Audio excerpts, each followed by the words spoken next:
Décideur TV s'exporte en Algérie pour la conférence FICRA et j'ai le plaisir de recevoir sur ce plateau Slim Otmani. Bonjour. Bonjour. Vous êtes président du conseil d'administration de NCA Rouiba, un groupe agroalimentaire algérien. Bienvenue sur ce plateau. Merci. Nous nous sommes rencontrés fin 2012 pour la première édition de cette conférence FICRA. Qu'est-ce qui a évolué dans le paysage économique algérien depuis notre première rencontre? Alors oui, un an de FICRA et avec une nouvelle thématique, optimisme. Ce qui a changé, c'est effectivement un nuage d'optimisme qui est en train de se poser progressivement sur l'Algérie. Les jeunes s'impliquent davantage, les chefs d'entreprise commencent à s'impliquer davantage, ils commencent tous à comprendre leur rôle dans le mouvement associatif, leur rôle d'acteur de la société civile et ce qu'ils peuvent apporter, ou comment ils vont pouvoir contribuer à ce qu'il y ait un réel changement pour bâtir une autre Algérie. Donc en une année, vous me direz, c'est beaucoup de choses qui se sont produites. Non, ce n'est pas beaucoup de choses. C'est des petites choses qui ont fait des petits déclics, qui ont fait ce changement. On voit apparaître davantage de jeunes demandeurs de plus de rôles dans le paysage de la société civile. On voit plus de chefs d'entreprise qui s'engagent sur des initiatives qui portent à l'optimisme. Donc je suis optimiste, je suis convaincu que nous sommes et nous vivons les quelques semaines d'un grand tournant pour l'Algérie. Alors vous avez évoqué ce matin l'optimiste, vous avez également évoqué la responsabilité sociétale de votre société. L'Algérie est-elle prête aujourd'hui pour ce virage social, sociétal et environnemental ? Je pense que si vous dites est-ce que l'Algérie est prête, est-ce du point de vue réglementaire, est-ce du point de vue de la vision, est-ce du point de vue du monde de l'entreprise? Je pense que chaque acteur a fait un pas. Globalement, nous sommes au début de cette voie d'engagement social, sociétal et environnemental. Nous ne sommes pas à mi-parcours, on n'a pas fait 10% du chemin. On commence à peine à s'engager, on commence à prendre conscience de l'impact évidemment au niveau industriel, au niveau économique, de l'impact sur l'environnement. Au niveau gouvernemental, on commence à comprendre les enjeux environnementaux. Je dis bien on commence, ce n'est pas un jugement de valeur. Ça veut dire qu'il y avait des priorités, on a remonté le niveau de priorité de l'engagement environnemental, ce qui est complètement différent.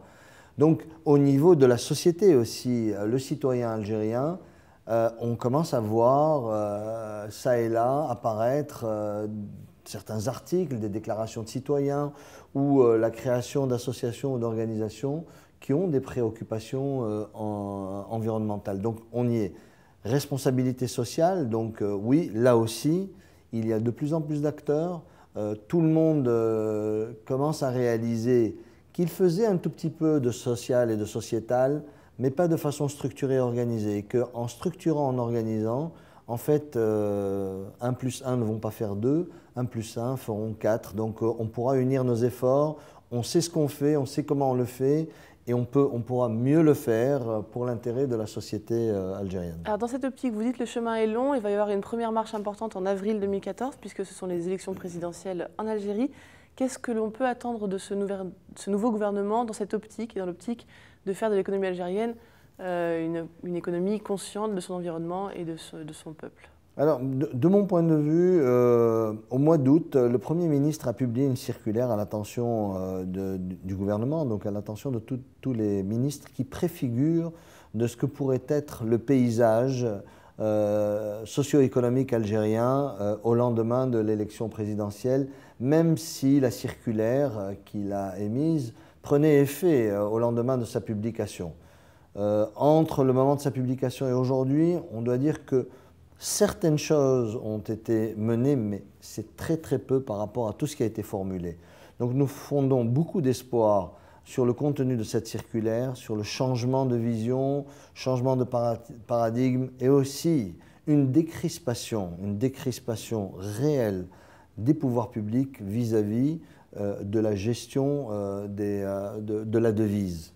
Il y a un véritable problème autour de cette notion de flux entrant et sortant de devises. Je peux comprendre qu'il y a un discours tourné vers la population, un discours social, je peux comprendre qu'il y a un discours politique, mais je ne peux pas comprendre qu'il n'y ait pas de vision autour de cette notion de gestion de la devise. On veut une économie diversifiée, on veut une économie dynamique, on veut une économie inscrite au niveau régional et au niveau mondial. Mais d'un autre côté, on veut absolument tout freiner au niveau de ce qu'on appelle les importations. C'est une utopie. On vend un modèle qui n'existe pas. Donc, au lieu de vendre ce modèle qui n'existe pas, essayons de changer complètement le discours. Portons un autre discours. Nous avons besoin du savoir-faire, du savoir-faire-faire, que ce soit d'étrangers ou même d'Algériens expatriés. Donc, j'avais parlé de la diaspora il y a quelques jours.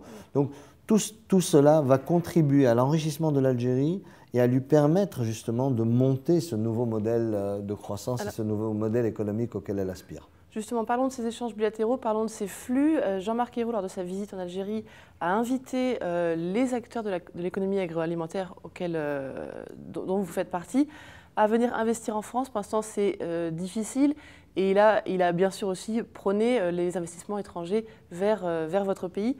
Comment on peut faire tomber ces barrières, comment on peut faire tomber ces réglementations aujourd'hui à court terme? À court terme, écoutez, appeler les Algériens à investir en dehors de leur territoire, c'est une aspiration de beaucoup d'Algériens qui commencent à se sentir à l'étroit et c'est le mouvement naturel d'une entreprise. Les textes réglementaires sont là. La mise en application ne nous permet pas de le faire. Donc en fait, nous sommes soumis à deux types de réglementation, les textes de loi et l'arbitraire de l'administration. La seule façon de faire tomber cela, c'est de ne pas se préoccuper des textes pour le moment. Occupons-nous de l'arbitraire. Il faut que l'arbitraire s'arrête dans notre pays. Il faut que telle ou telle personne dans telle ou telle administration arrête d'interpréter à sa façon, selon son humeur, selon qu'elle ait eu un café ou pas un café, etc. Qu'elle nous laisse tranquilles et qu'on applique les textes comme nous le voulons, comme nous le voulons, du moins tels qu'ils sont décrits et tels qu'ils sont précisés. Donc, investir à l'étranger, oui, c'est important, mais laisser aussi des investisseurs venir chez nous, c'est aussi important. Le discours diplomatique de toutes les missions internationales qui veulent dire non, le 49-51, ça ne nous gêne pas, je les laisse porter. C'est un discours diplomatique qui n'a pas de sens, qui a, de mon point de vue, qui n'a pour fonction que de simplement calmer les esprits avant chaque rencontre bilatérale entre l'Algérie et un pays occidental qui souhaiterait investir, ou un pays autre qu'occidental, qui souhaiterait investir en Algérie. Mais je pense que les mentalités vont évoluer, on va aller vers plus probablement d'investissements étrangers en Algérie, après l'élection présidentielle, quand les choses vont se décanter, quand tout va remonter à la surface en matière de politique économique. Très bien. Et un dernier point, lors de notre première rencontre, nous avions parlé du delta entre l'emploi et la formation en Algérie. Vous avez expliqué que les formations n'étaient pas forcément adaptées au marché de l'emploi actuel algérien. Est-ce que ce delta s'est réduit selon vous? Non, il ne s'est pas réduit. C'est une question qui est toujours d'actualité. Malheureusement, c'est une question qui a mis du temps à être prise sérieusement en charge. Aujourd'hui, nous n'avons pas qualitativement, du point de vue des compétences, hein, je dis bien, mais intellectuellement, ce n'est pas le cas, mais du point de vue des compétences, nous n'avons pas la population qui nous permette à aspirer à un taux de croissance à 2 chiffres. On ne peut pas.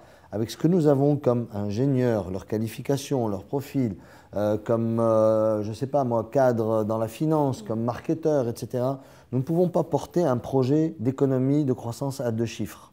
C'est très complexe.